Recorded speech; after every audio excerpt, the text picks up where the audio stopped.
Agar bir o'riq odam sizga men tomoqni qanchalik jih yesam, qat'iy samamayman desa, hargiz ishonmang.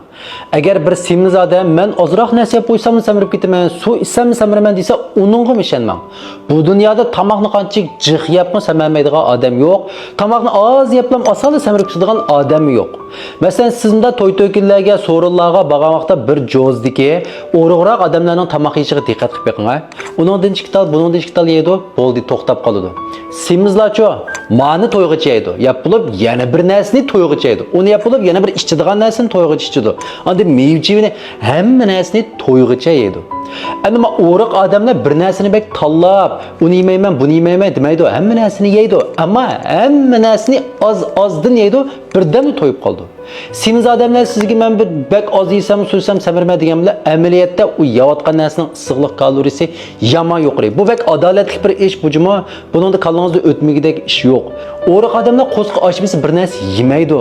Ba'zida tomoq yeyishni unutib qoladi. Ozroq yesin qo'saq oson to'ydi. Semiz odamlarcha tatliqni yeydi, tatliqdan ochiqni yeydi, tomoq vaqti bo'ldi, tomoq jo'qim yeydi deydi. Tomoqlar ichib qolsa zoyib ketmasin deb yeydi. Ish qilib tomoqni jih yeydiganga bana sabab izlaydi. O'riq odamlar unda qilmaydi. Tomoqni yeydigan narsani birinchi o'rin qo'yib olmaydi. Agar siz meningmi 50 kilo tushkun bor, meningmi o'riq turg'un bor desangiz, siz mash 50 kiloluk kishilarga diqqatingizni bir markazlashib beqing, shularni bir kuzatib beqing. Sizning oshqozningiz, ishtaharingiz shu 50 kiloluk kishinikidek bo'lsa, anandek siz uni tushalaysiz. Siz o 150 kiloluk odamdek yesingiz, xiyolingizda yeydigan narsadan boshqa narsa yo'q, ichadigan narsadan boshqa narsa yo'q. Siz qanday o'riq deya olasiz? O'zingizni oldimanga xamxel bilan o'tib ketmang.